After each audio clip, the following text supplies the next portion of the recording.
Hey everybody, welcome back to my layout. So this will be a layout update for May 2014. So if you watched the last couple HO videos, you saw I finished these two Kato AC4400CWs with the LEDs, DCC and sound, and weathering. I've run them a lot, and there can't be enough said about the Kato drivetrain because they just run so smoothly, and you don't even have to mess with the motor settings. So besides just running trains down here and making the odd video, I haven't really done much down here on the layout itself.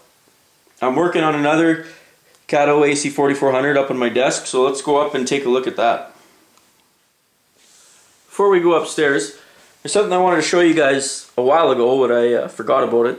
This is a photograph of me and my little brother on a CP GP9u 1691. This photo was taken back in 2002 at the Moose Jaw yards. My uncle worked for CP and he used to take us to the yards every once in a while. And this afternoon they put us on the GP9u, which was a belt pack unit at the time, and we just rode it back and forth in the yard as they were switching in the afternoon. So it's a really cool memory I have of, you know, going to the yards in Moose Jaw and seeing all the locomotives and everything. Kind of solidified my love of trains. Fast forward to 2012, and CP was scrapping that GP9u.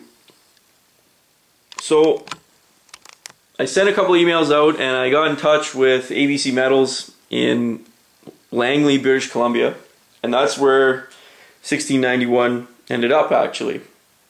So I emailed back and forth with him, and I was able to buy the number boards off of them, and he shipped them right to my house. So it was really cool to preserve a piece of that locomotive that I have a memory of, and now I've got a piece of it to keep forever. I don't know what I'm going to do with them yet. They're quite big, and I had to clean them up quite a bit when I got them because they were just full of grease and they smelled like diesel and all that. So I cleaned them up a bit. I'm not sure what I'm going to do with them, but it's cool, just a memento of that that trip to Moose Jaw, and a good memory of my uncle. I'll include a link in the video information showing a picture. I think it's the last picture taken before 1691 was scrapped. I'll put a link and you can see that photo. It was taken by Andy Cassidy in Port Coquitlam. And you can actually see the number boards still on the back of the locomotive. These ones are from the rear of the locomotive. Like I say, I don't know what I'm going to do with them, but they would be really cool if I backlit them like that and kind of lit them up like they used to look. So maybe I'll include them with some backlighting and put into drywall or something. I don't know. I'll find out something to do with them.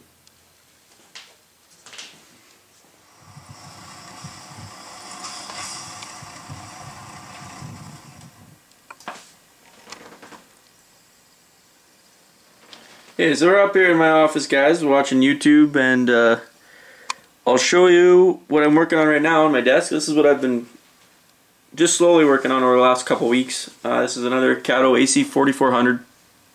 I'm going to do the same thing I did to the CP ones that I had made. So weather it, put a Soundtrack Tsunami AT1000 decoder in it, put LED lighting in it, and renumbering it as well.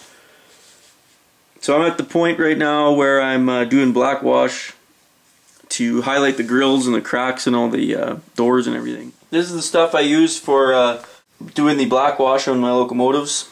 If you know somebody that has contacts, these are perfect for mixing paint because they have a curved bottom. They don't hold very much, but it's perfect for doing stuff like washes or whatever, and you can have two different colors and completely seal them after you're done.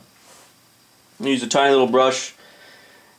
Keep some Q-tips handy in case you make a mistake. You can just wipe it up.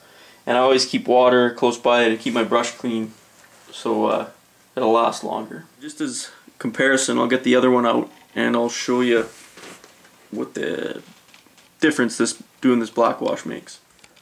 So there's the stock Kato model right out of the box. And here's what it looks like with just a blackwash. I use just a plain black acrylic paint with demineralized water. and I just use a brush.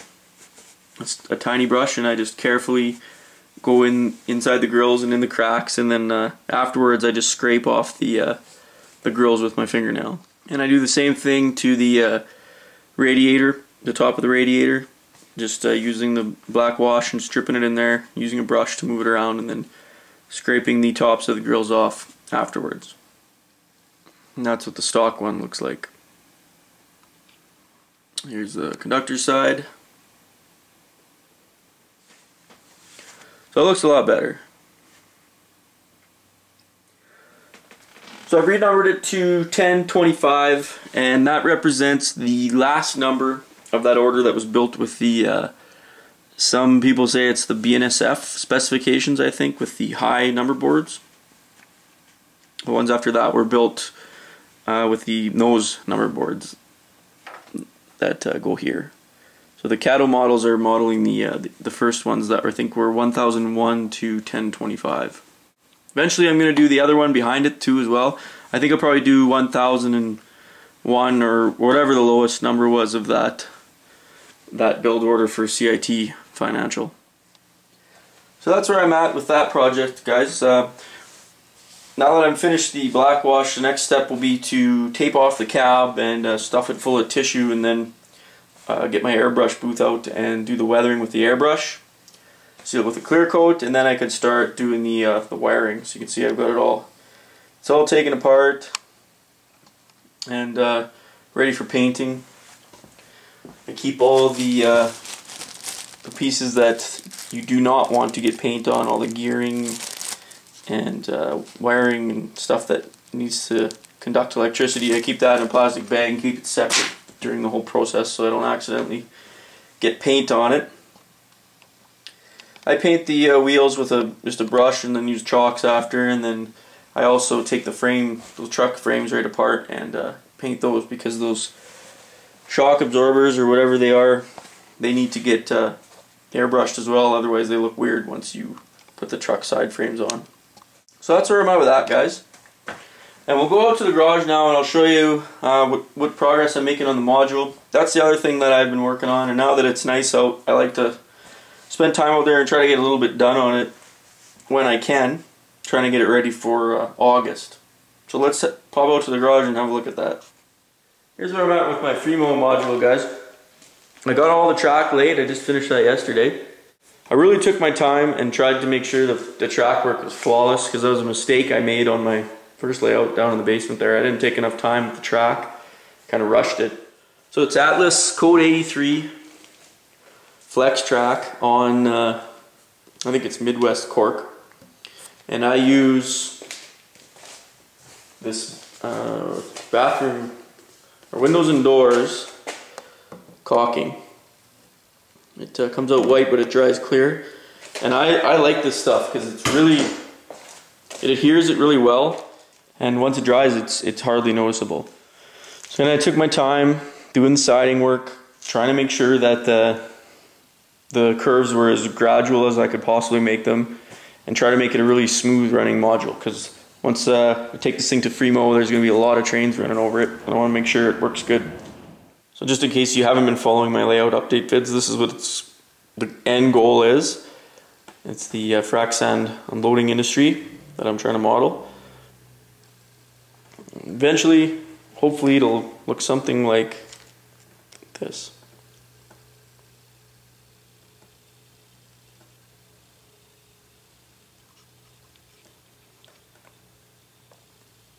And you can see in the bottom of the photo there, it is prototypically double track that sits beside this industry. So that's kind of cool too, that you're able to make it prototypical. So that's where I'm at with that project, guys. Next step is to start some wiring, and I've got to cut some holes in the side of the fascia to put the Digitrax UP5 panels, and I'm also putting a push button tortoise switch machine control down near the end with the turnout. So there'll be one of those on each side. Then I'll probably drop feeder wires, flip it over, and start wiring it. So that's everything up to mid-May, guys. As always, thanks for watching, and we'll see you next time.